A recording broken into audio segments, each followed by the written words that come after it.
para esse próximo painel. Vou chamar a Bárbara Villani, o Leiser Pereira e o Fernando Ladeira, né? A Bárbara Villani, ela é especialista em desenvolvimento humano, é ex-executiva de empresas, tem uma história gigante aí, né? Trabalhou em vários países pelo mundo e dentre eles Índia, Egito, África do Sul, Namíbia, trabalhou nos Estados Unidos, na Grécia, logo depois dessa experiência dela, né? Ela voltou para a questão de pessoas, se formou em psicanálise e atua hoje em consultório e projetos em grandes corporações. Então, acho que vai contribuir muito, muito com isso, pela história executiva, né? A gente tem o Leiser aqui com a gente, o Leiser Pereira, que é o fundador e diretor executivo da Comunidade Empodera, que é uma consultoria que tem um propósito de ser parceira estratégica de grandes empresas, né? Desenvolvendo programas de inclusão, diversidade, especialmente para jovens de baixa renda, né? Então, um trabalho muito legal, tem tudo a ver aí com o nosso tema. E o Ladeira, né, como a gente conhece, né, que tem mais de 20 anos aí de experiência profissional. Os primeiros 15 anos foram dedicados à consultoria de gestão em projetos, né, no Brasil, fora do Brasil, liderou a área de gente e gestão na Falcone e atualmente ele assumiu a unidade de negócio de gente da Falcone. Então, acho também ali, né, esse trio tem muito a contribuir com a gente aqui. Sejam bem-vindos. Obrigado, Farley. Obrigado, prazer compartilhar aqui com a Bárbara e com o Leiser. O Leiser, não sei se ele vai se lembrar, mas a gente esteve junto na Falcone. Ele foi nos apresentar o trabalho maravilhoso que ele faz na Empodera. Tem uns 3 anos, Leiser. Eu ainda estava lá como diretor de gente e gestão. A gente bateu um papo e é um prazer trocar contigo aqui de novo e um prazer te conhecer, Bárbara.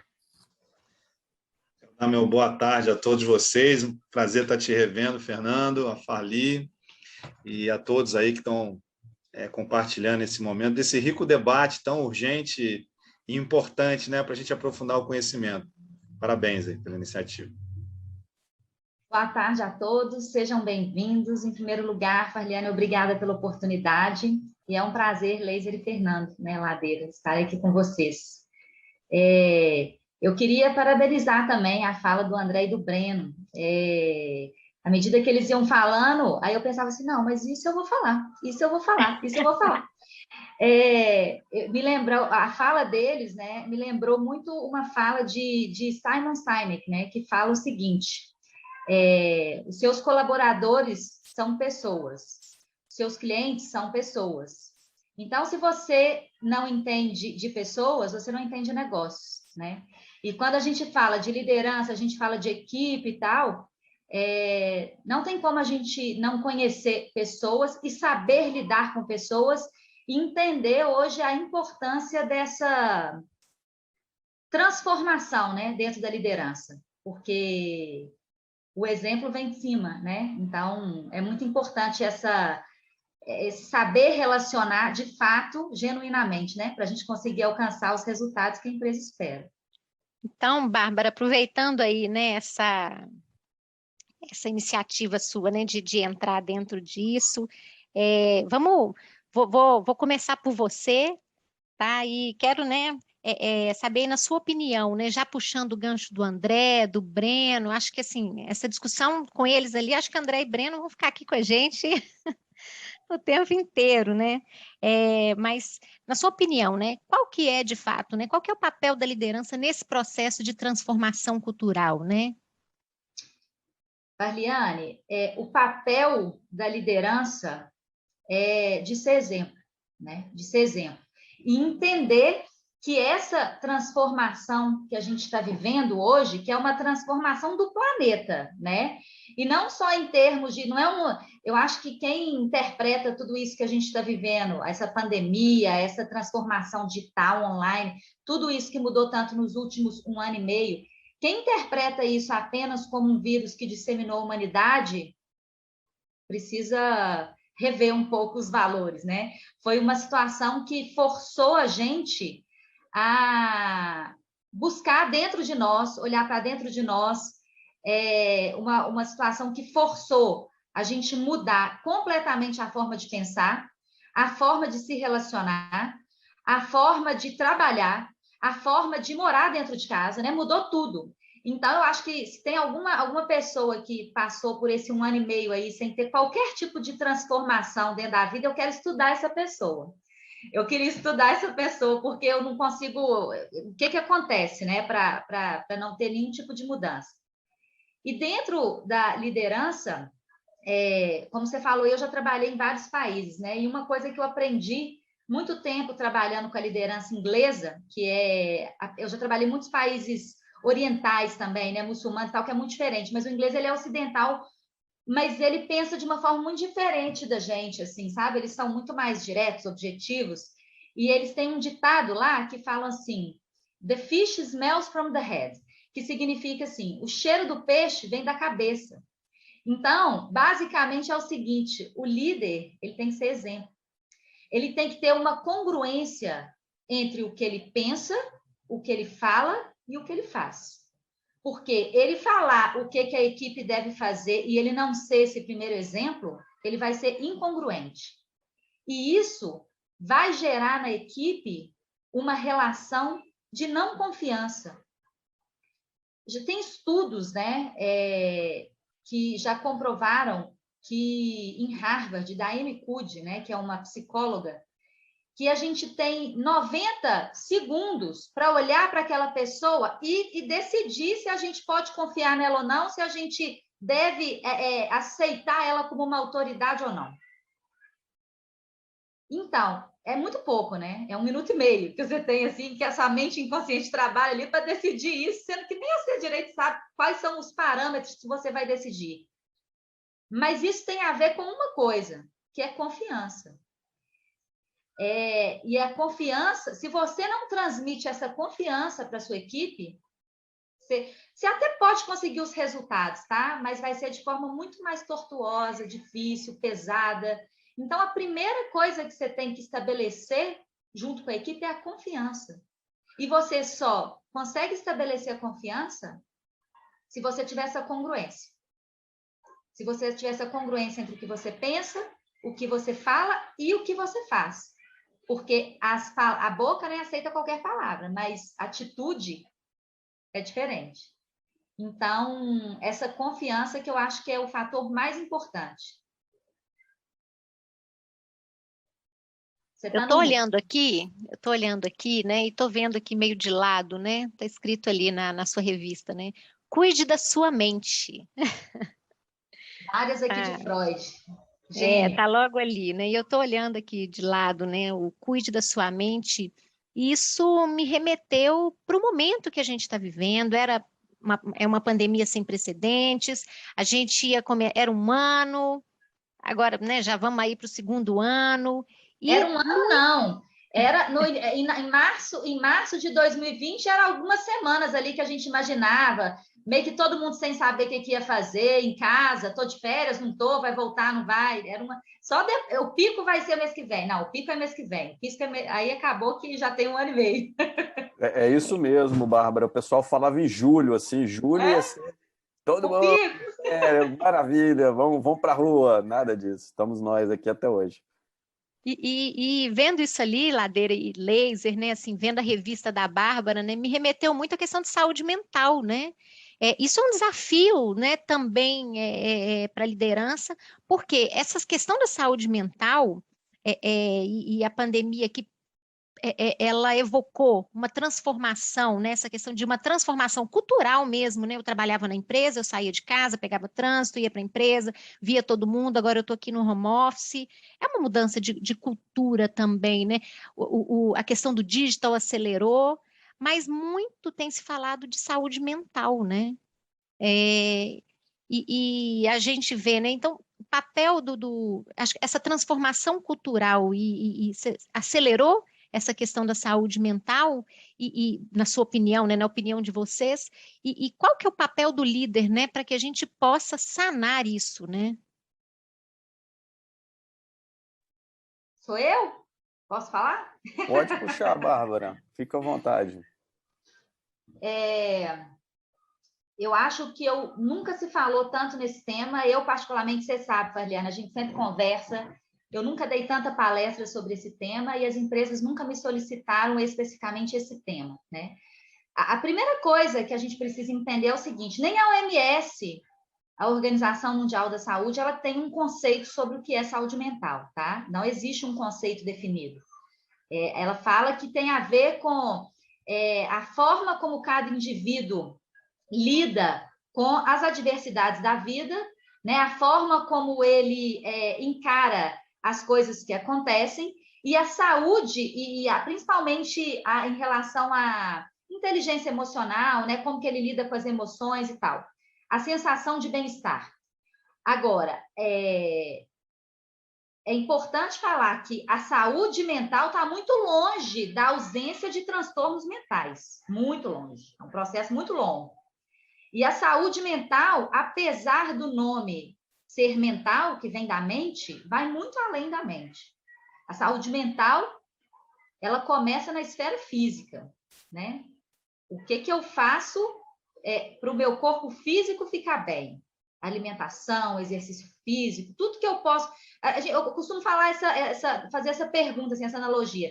Se seu corpo fosse separado de você, o que ele poderia te agradecer hoje que você faz por ele? Né? A parte física. Tem a parte mental, ou a parte emocional, psíquica, que é como que você lida com as suas emoções. O que você faz para nutrir sua mente de coisa boa? Porque nutrir de coisa ruim é só você ligar a televisão, né? Aí ligou a televisão, pum, choveu de coisa ruim. Agora, o que você faz para alimentar? O que faz bem para sua mente? Né? O que faz? Não sei. É ler, é estudar, é meditar, não sei. Cada um aí tem uma forma, né? E também tem a esfera espiritual, que independe de religião, né? Não estou falando de religião, estou falando de espiritualidade. Espiritualidade está além da religião. A religião é uma condição terrena, né? A espiritualidade é um estado de consciência que o ser humano adquire, que pode ser alcançado ou não através da religião. Então, a saúde mental... Então, o que você faz para essa conexão espiritual? Independente se você acredita em Cristo, se você acredita em Maomé, se você acredita, não importa. Como que você faz essa conexão para a sua alma ficar bem? Porque a cura do corpo, ela só é possível quando a alma está satisfeita. Se a alma está insatisfeita, ela é o primeiro passo que bloqueia todo o resto. Então, quando a gente fala de saúde mental, vai muito além só da nossa cabeça, né? Então, nós somos seres biopsicossociais espirituais. Então, o que eu faço em todas essas esferas para ter a minha saúde mental ok? E o que eu falo, assim, nunca teve tanto afastamento dentro das empresas, nunca teve na história, né? Tanto afastamento. Desde que a gente mede isso, né? Através de indicadores, desde que a gente tem indicadores para isso. E agora, o que eu acho que aconteceu foi que o impacto econômico foi muito grande nos resultados, no custo desse afastamento, né? Para a empresa, porque nunca tanta gente saiu. E o papel da liderança nisso primeiro, cuidar da sua saúde mental, porque ninguém cuida de equipe se você não estiver bem. Então, primeiro, como que eu estou com a minha saúde mental como líder? Segundo, o que eu posso fazer se eu estou bem? O que eu posso fazer para contribuir? Porque a gestão dessa nova era passou já da fase de controle e cobrança para uma fase de cooperação e colaboração. Então, o líder que acha que está todo mundo mal dentro de casa e não vai fazer nada com isso, só vai continuar cobrando, esquece resultado, né? Ele tem que fazer essa gestão mais individualizada e que toma tempo, e que toma fosfato, e que toma escuta, né? Mas, se ele não fizer isso, ele não vai conseguir estabelecer essa relação de confiança. Não tem como ele saber como que está a saúde da equipe dele se ele não conversar, se ele não conhecer, se ele não abrir um diálogo aberto não estou falando de líder para liderar, estou te falando de ser humano para ser humano. Como que você está? Você está aqui, mas a sua família está aí, ó. Seu cachorro está ali latindo, seu filho está ali gritando.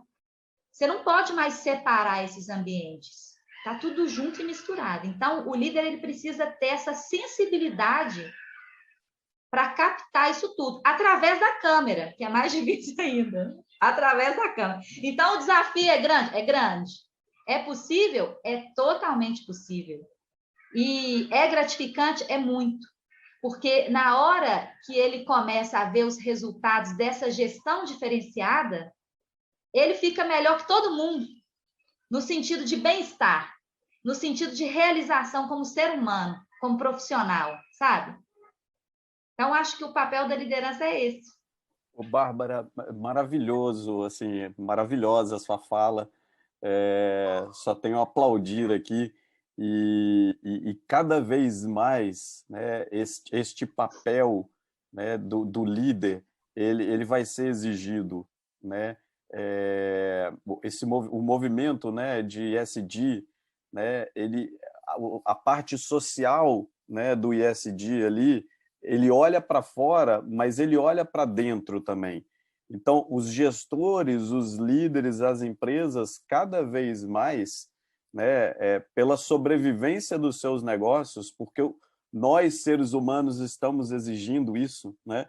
Nós, seres humanos, estamos exigindo sermos tratados como seres humanos, sermos conhecidos e considerados como seres humanos dentro da organização. Então, a pressão é uma pressão que vem de nós, seres humanos, né?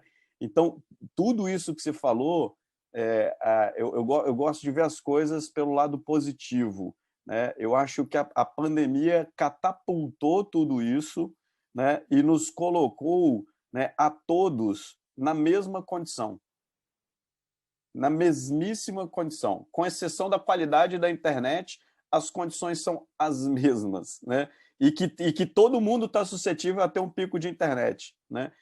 Nos colocou no mesmo lugar, com a mesma dor, né, de estarmos dentro do espaço da nossa família, dentro do espaço das nossas pessoas, nós que invadimos, não é minha filha que entra aqui no meio da minha reunião, eu que entrei na casa dela e fico o dia inteiro aqui olhando para uma tela, né? Então, essa pressão, né, que foi gerada com a pandemia, eu acho que acelerou, né, Bárbara, tudo isso de bom que você trouxe, né?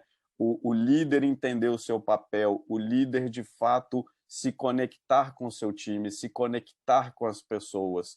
E eu acho que esse é um dos efeitos colaterais positivos dessa pandemia, né? As organizações, né, definitivamente, né, e eu vejo esse movimento muito forte acontecendo, colocaram não só a saúde mental, mas a saúde das pessoas, e você falou muito bem, né, Bárbara? A saúde mental não é só a nossa mente, né, de fato colocou isso na pauta. Então, isso é maravilhoso, né? E, de novo, um dos fatores, né, ou um dos efeitos colaterais positivos dessa pandemia horrorosa, né, que a gente está vivendo, mas que a gente também tem que olhar o copo cheio, é esse movimento das organizações nesse caminho que você trouxe para a gente aqui, Bárbara. Sensacional, Fernando. Acho que a gente tem que ter uma visão otimista mesmo, né? E pensar positivo, enxergar o copo cheio mesmo, né? E como que eu vou fazer para melhorar, como que eu vou fazer para apoiar o outro, né? Então, especialmente as lideranças, como que eu vou conseguir com tanta meta, com tanto desafio, olhar, né, para o indivíduo, né? E dentro desse contexto, né, eu quero chamar aqui o laser e puxar, porque o laser ele lida com jovens, né? Ele tem ali um papel muito importante lidando com jovens, lidando com a diversidade e a inclusão desses jovens no mercado de trabalho. E aí, né? Como que a gente pode trabalhar isso com essa moçada que está chegando agora, Laser? Verdade. Acho que a missão número 1 do jovem é desafiar o status quo e revolucionar as coisas, né? Esses jovens aí têm uma visão muito, muito disruptiva do mundo do trabalho, né? Tá certo que esse mundo não está preparado ainda para eles, né? Mas estamos em obra, estamos em construção. Eu achei interessante o colega ter compartilhado, foi contar a história lá da Revolução Industrial, né? Foi toda a transformação, a evolução tecnológica. E aí que você vai fazer essa conta, tem 260 anos essa história aí. Do ponto de vista histórico, isso é quase nada, né? 260 anos, você pegar aí a civilização, mas há 260 anos nasce a tal firma, né? Aquela firma que não tinha trabalho escravo, trabalho infantil, não tinha nenhuma legislação trabalhista, nenhuma preocupação com o meio ambiente. Coloca aí as pessoas para trabalhar do jeito que dava. E aí, isso que aconteceu lá, esse advento, né, da firma, ela vem evoluindo ao longo desses séculos aí, e escalou em produtividade, eficiência, novos processos, novas metodologias, né? Inovação em produtos, serviços. A gente viu tudo isso acontecer. E aí desemboca, sei lá, 30 anos atrás, eu entrei no mercado de trabalho no final da década de 80, né? Então estou há mais de 30 anos aí na firma, e o que eu percebo é o seguinte, comparando com o que eu vejo hoje, cara, tem muita tecnologia embarcada, metodologias ágeis, muita inovação, mudou totalmente o nosso jeito de se divertir, de se comunicar, da gente estudar. Agora, quando você fala o jeito de trabalhar, quando você olha para a firma hoje ainda, ela é muito parecida com a década de 90. Tá? A gente está num processo de desconstrução, acho que está esgaçando um fechamento de um ciclo. Eu olho para as empresas, ainda é muito comando e controle, é muito verticalizado, burocratizado, tem todos aqueles aspectos que eu conheci lá quando eu entrei na década de 90. Então, a gente sabe que é um processo, está morrendo alguma coisa e está tentando nascer uma coisa nova, que não está pronto, mas que já começa, e esses jovens milênios, eles já vêm no DNA de fábrica esse novo jeito de enxergar o mundo do trabalho. Eu sou de uma geração que acreditou que eu conseguiria separar a vida pessoal de vida profissional. Então, eu consegui viver de máscara de segunda a sexta, e aí eu vivo no fim de semana. Esses jovens são filhos, são os meus filhos, né? Os filhos da galera que tem mais de 40 anos. E essa molecada viu a gente ferrar com a família, ferrar com a saúde, com o casamento, porque não tem tempo para nada, você se consumia no trabalho, né? Porque você tinha que ser classe média alta, você tinha que ter status, você tinha que ter coisas. E aí eles vieram com a malandragem, por que eu tenho que ter coisa se eu posso ter experiência? Então, Airbnb, Uber, as coisas são um custo muito mais baixo do que a gente tinha, os nossos avós tinham, nossos pais, tem que ter casa de praia, tem que ter isso, aquilo. Né? Eles tiveram uma ideia brilhante, não, eu quero ser eu mesmo no trabalho, eu não quero ser duas pessoas. Eu não quero me esconder mais no armário. Eu quero que essa empresa me dê um espaço seguro para eu expressar a minha orientação sexual, por exemplo. Por que eu tenho que me esconder no armário? E aí você já dá uma pancada nas empresas. O quanto que o design dessa firma melhorou nos últimos 30 anos para poder reter esse profissional que é gay, que está lá oprimido, não consegue, bota uma máscara todo o tempo que ele não pode deixar escapar que ele é gay na empresa. Isso tem toda uma afetação em tudo, em saúde mental, produtividade, mas a empresa ainda não percebe isso. E muita gente, muitos profissionais acabam saindo, porque eles não conseguem, não se sentem bem. As mulheres, a minha avó, coitada, não podia nem ter uma carreira, uma profissão. Até 65, ela tinha que pedir permissão para o marido para ir trabalhar.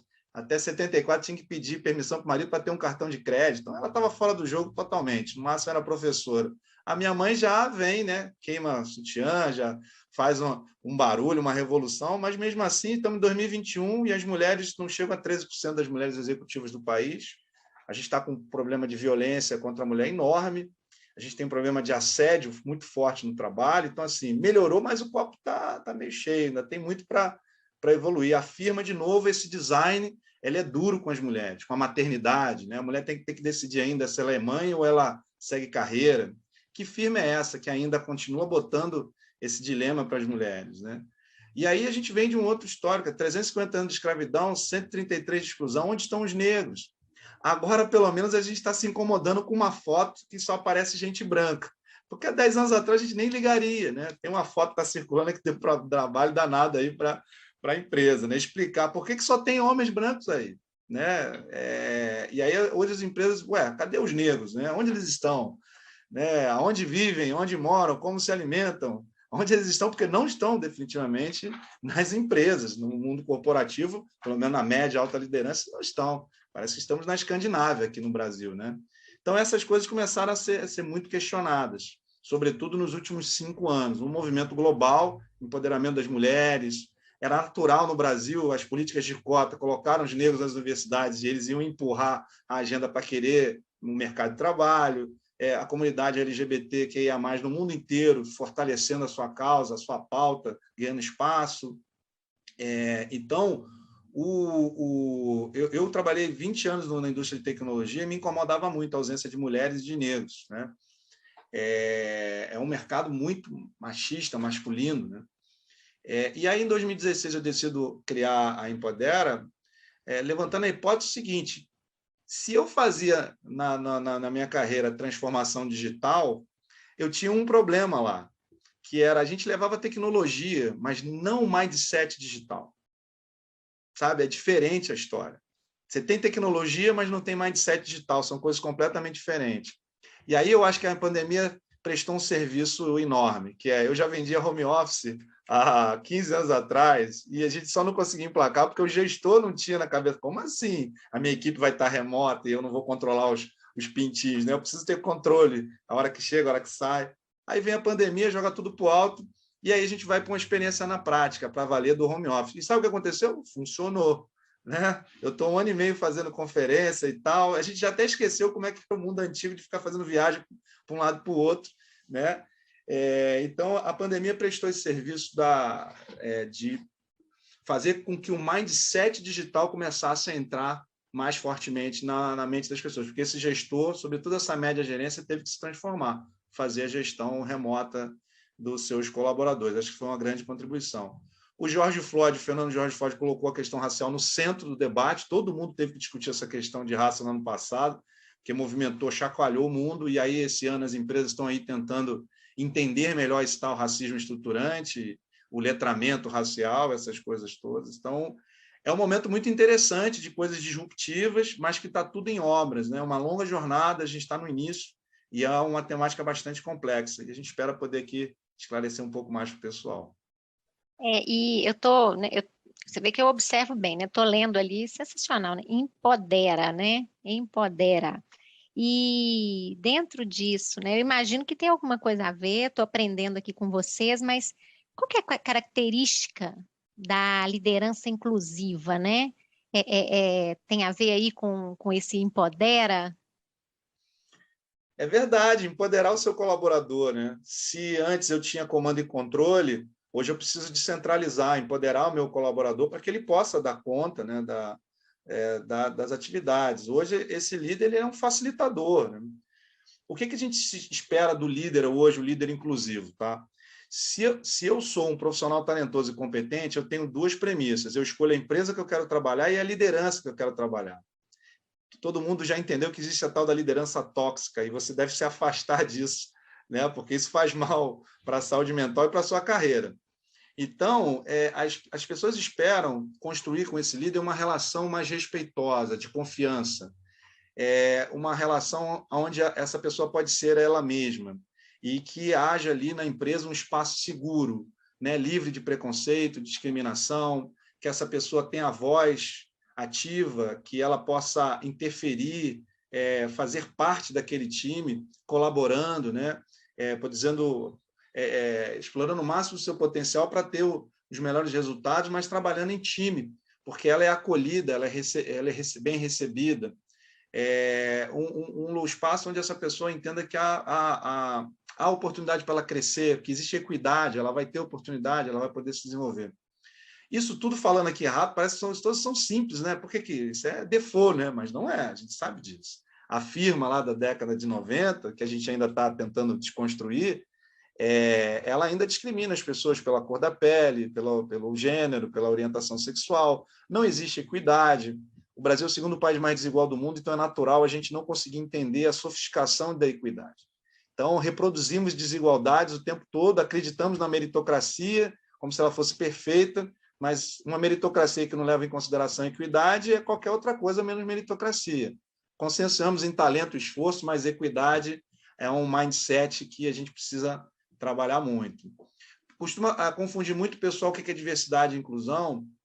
Diversidade é diversidade de pensamento, trazer gente com background diferente, visão de mundo diferente, história de vida diferente, sabe? Perspectiva diferente, para você poder criar times diversos, e aí você traz o problema para o centro, esse time vai atacar com diferente perspectiva, não deixa a ponta solta, você tem ali, está fomentando criatividade, pensar fora da caixa, inovar, e aí você cresce.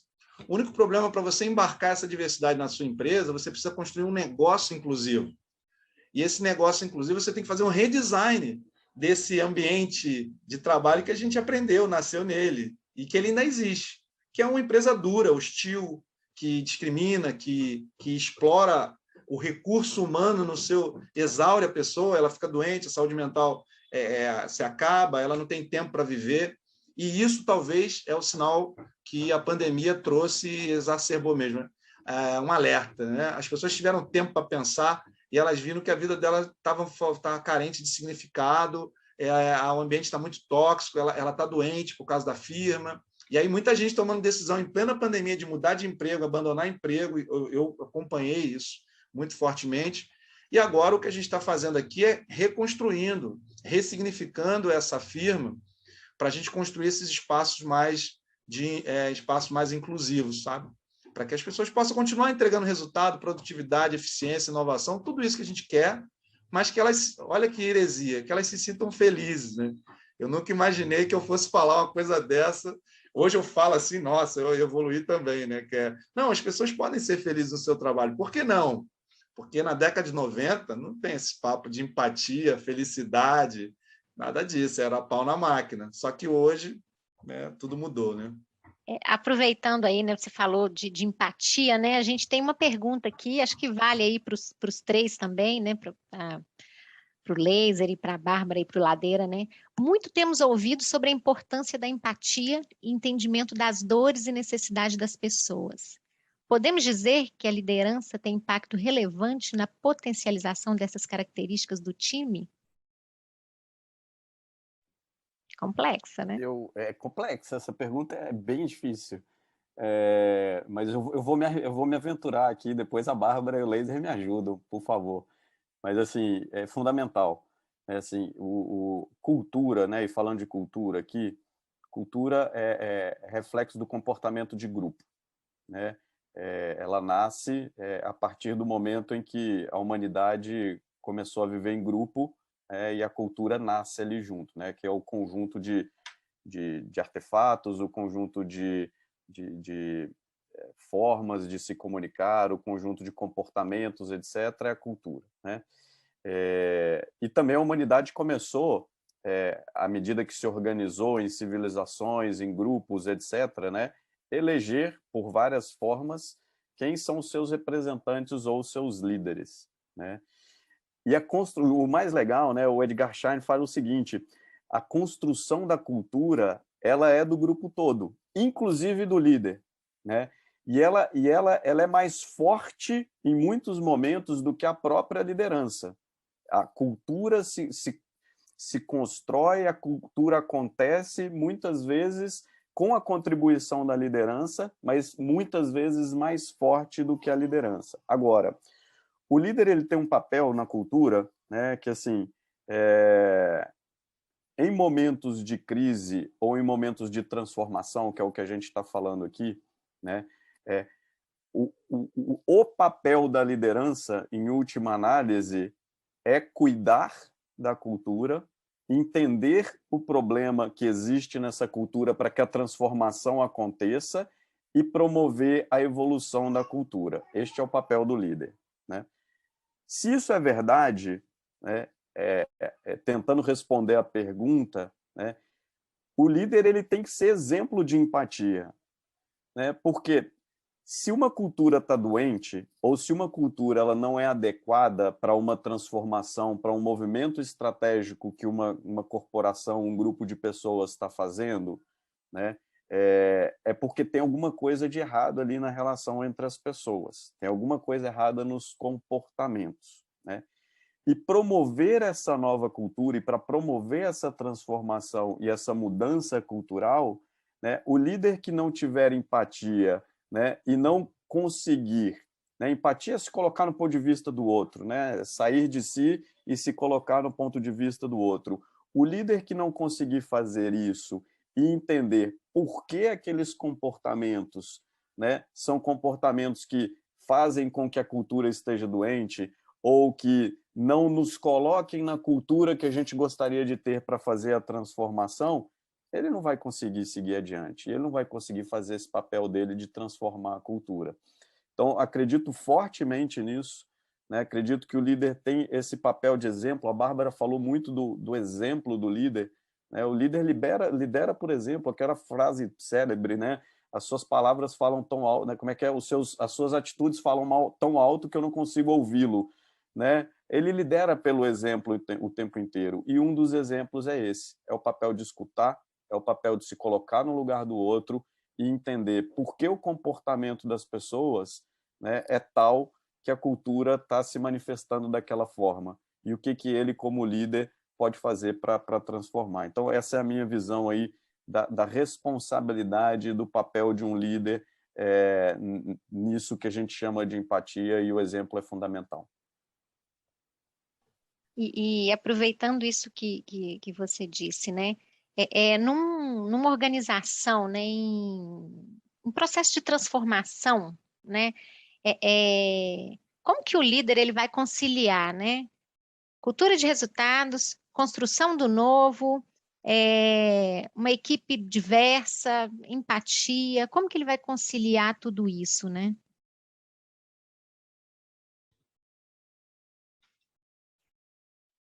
Quer falar, Bárbara? Pode falar, depois eu falo. Olha, eu trabalho com diversidade, aí você tem os pilares lá, negro, raça, né?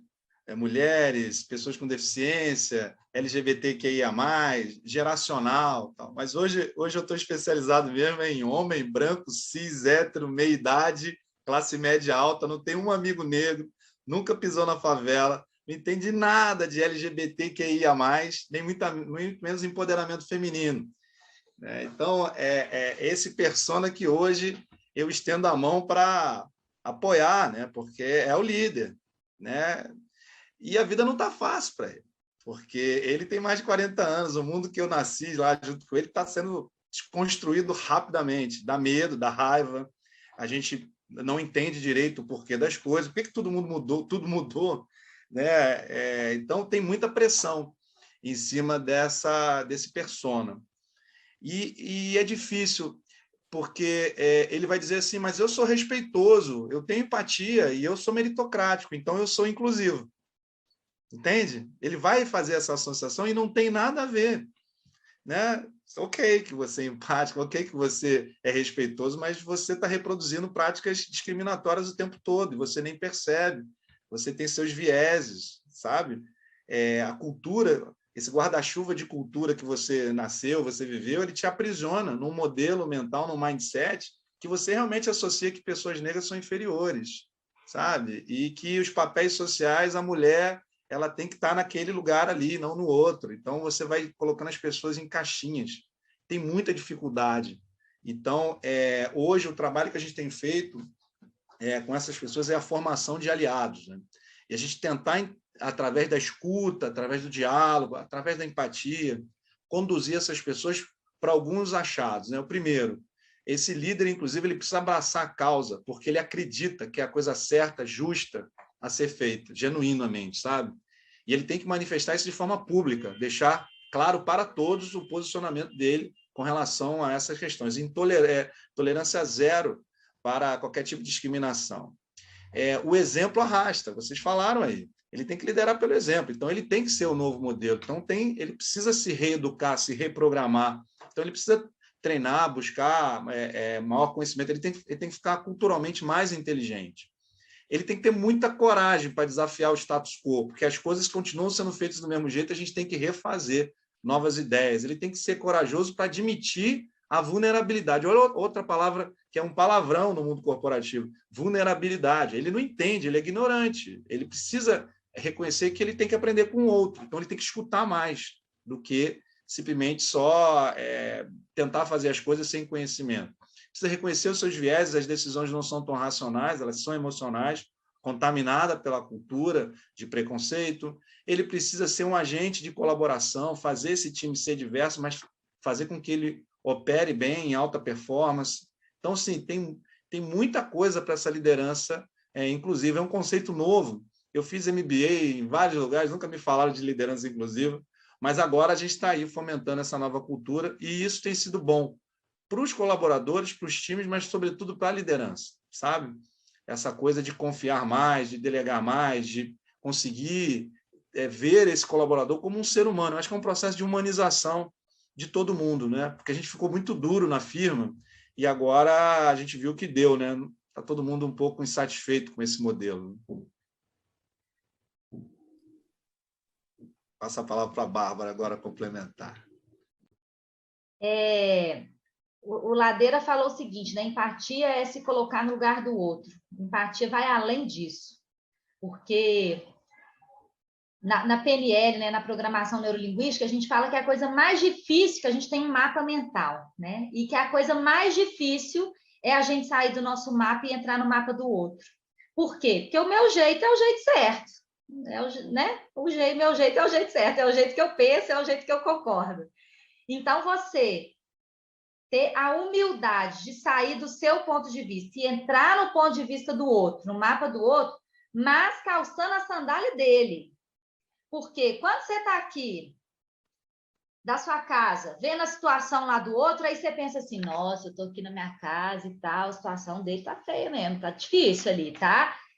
Você está, do seu ponto de vista, percebendo dele. Mas quando você sai do seu e, de fato, calça a sandália dele, que não é fácil, que é uma coisa difícil, que é um exercício mesmo, aí você consegue sentir, se colocar no lugar dele e sentir, né? Então, eu acho que a empatia vai além disso, porque você, como líder, você sabe ali que dentro daquela equipe tem uma mulher, mãe, com 3 meninos dentro de casa, gritando, e ela não consegue fazer nada, porque os meninos, mãe, o dia inteiro. Você está vendo isso, mas você não é mãe, você não sabe como é que é a situação e tal. Então, é um exercício de se colocar no lugar do outro, realmente do ponto de vista dele, não do seu, vendo dele.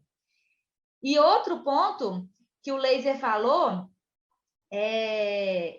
que é o seguinte, que é o líder ter essa consciência. A transformação cultural, ela é um processo, ela é longa, não é do dia para a noite. Igual eu falei, de comando e controle a gente vai passar para cooperação e colaboração. Está acontecendo o processo, a gente ainda vê muito, mas o líder está o tempo inteiro hoje sendo cutucado para prestar atenção nisso, né? E ele só consegue mudar esse mindset, eu vou usar alguns pilares aí da psicanálise, que é para qualquer mudança de comportamento, de qualquer gênero, de qualquer esfera. O primeiro passo para qualquer mudança de mindset e comportamento é a gente ter consciência que algo tem que ser mudado. Então, quando o Laser fala assim, não, mas eu sou um cara inclusivo, respeitoso, né? Só que na atitude, não, mas você pratica ali a discriminação o tempo inteiro e não percebe por quê? Ele não tem consciência. Então, as pessoas podem até falar, mas ele não acha que ele tem consciência de que algo tem que ser mudado. Se eu não tenho consciência, eu não sou responsável por aquilo. Então, o primeiro passo é a consciência. Depois que eu tenho a consciência, eu tenho que ter vontade. Porque se eu não tiver vontade de mudar, que eu posso ter consciência e falar assim, mas essa mudança não vai fazer muita diferença na minha vida, não. Não vai resolver aqui rapidinho, depois não. E o negócio não é sustentável, né? E o outro passo é ter disciplina, perseverança. Por quê?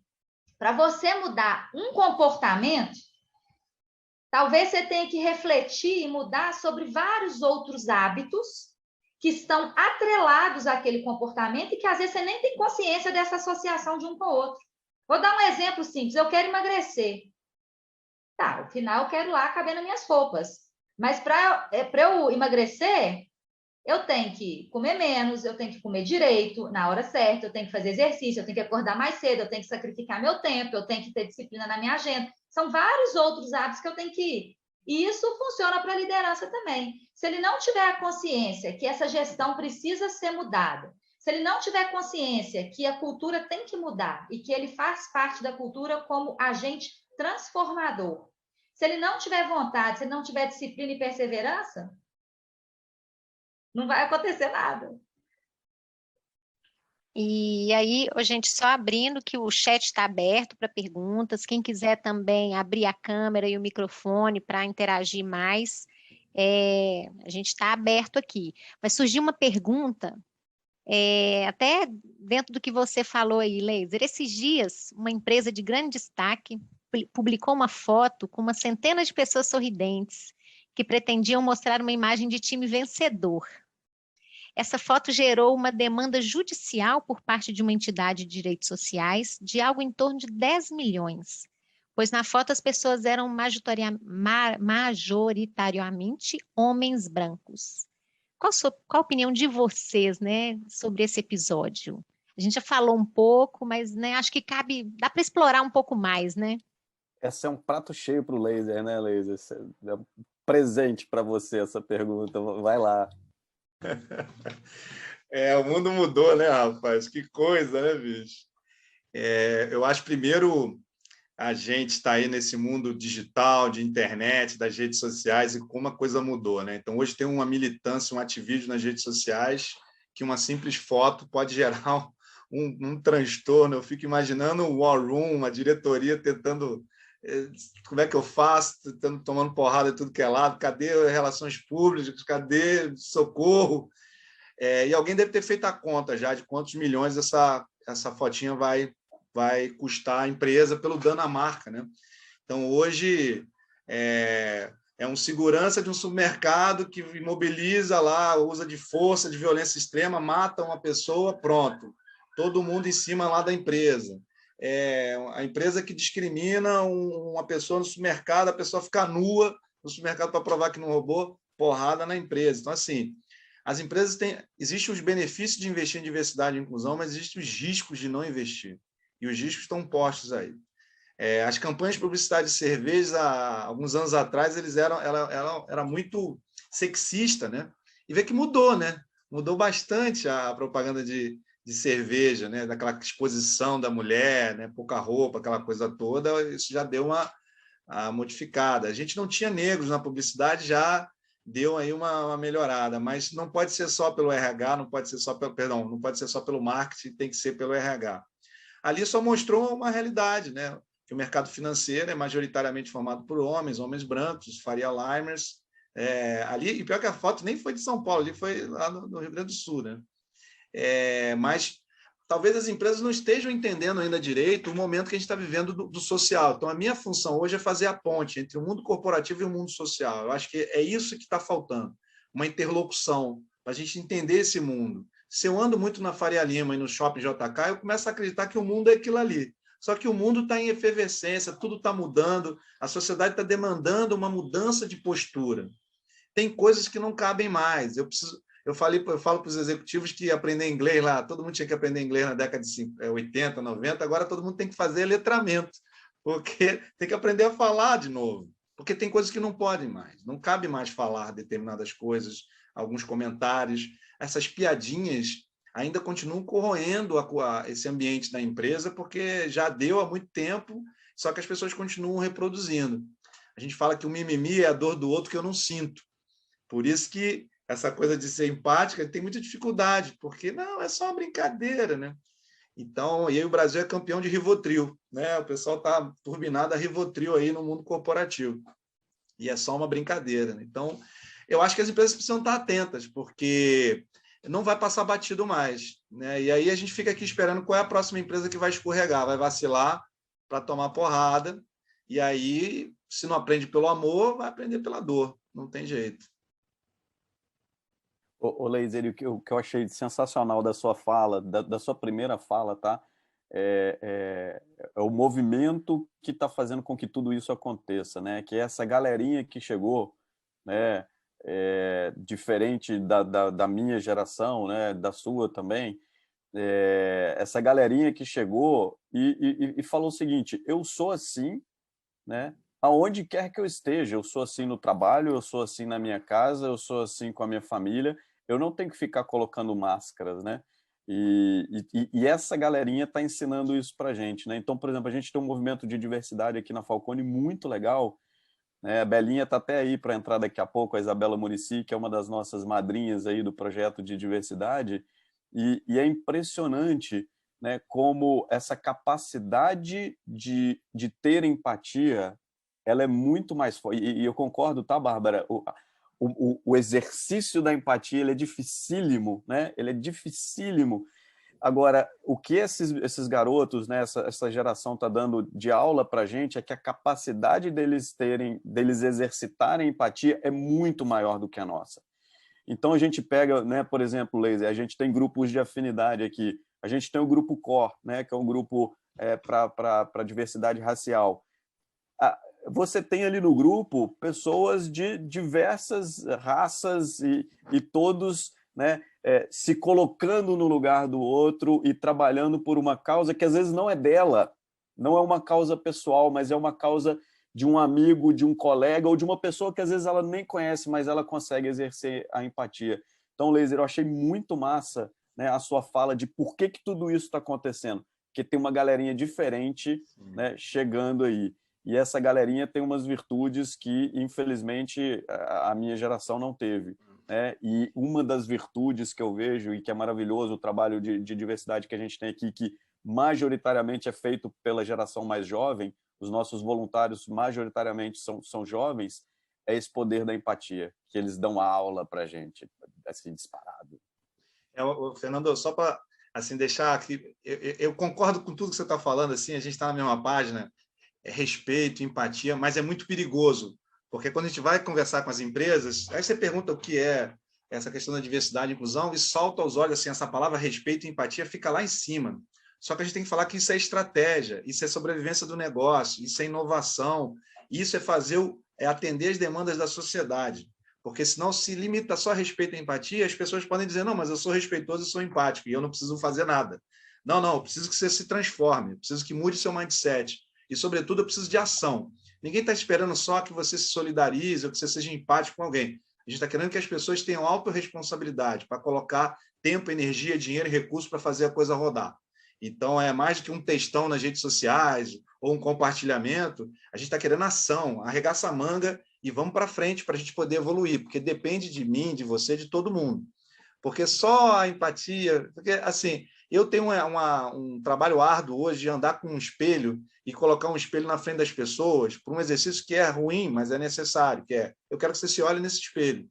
E você vai se ver racista, machista e homofóbico. Isso é uma dor no estômago, de qualquer um soco no estômago. E aí tem 3 reações. Essa pessoa cai no chão, chora, meu Deus, eu não sabia que eu era racista, machista, homofóbico, mas aí ela acorda no dia seguinte e vida que segue, ela não vai fazer nada.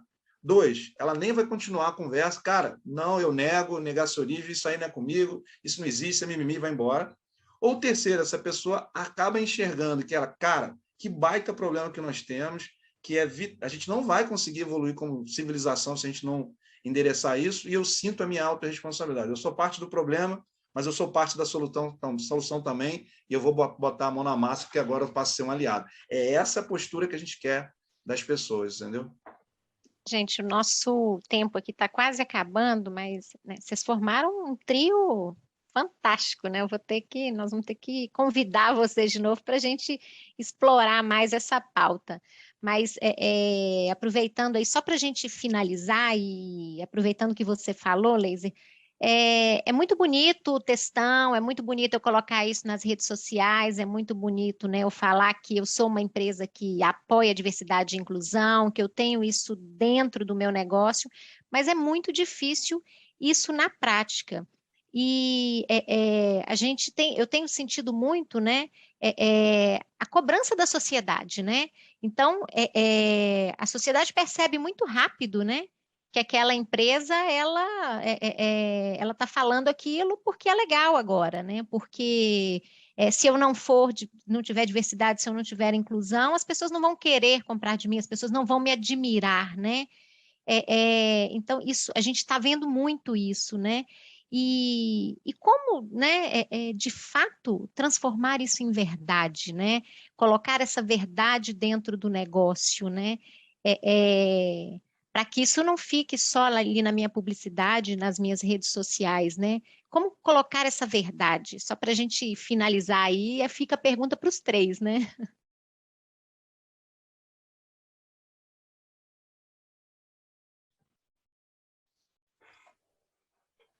Bom, vou dar o meu recado bem rapidinho. Aí, Bárbara, fala aí que ainda tem alguns minutinhos, e o Fernando também. Minha visão é tudo muito novo, é um início de jornada, é complexo, demora para fazer essa transformação. Qualquer transformação cultural já é complicada. Essa em específico, o buraco é mais embaixo.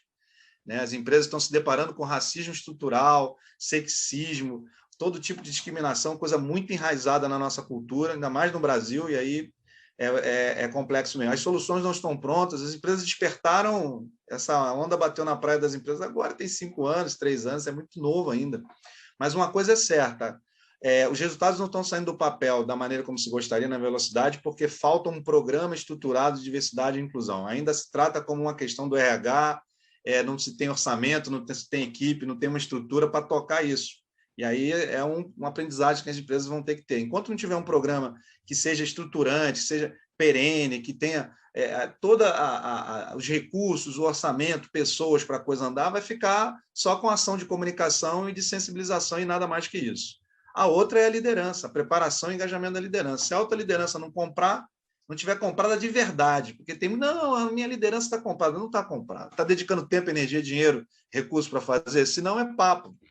Então, acho que esses dois, tem muitas outras coisas, mas esses dois são os prioritários. Sabe?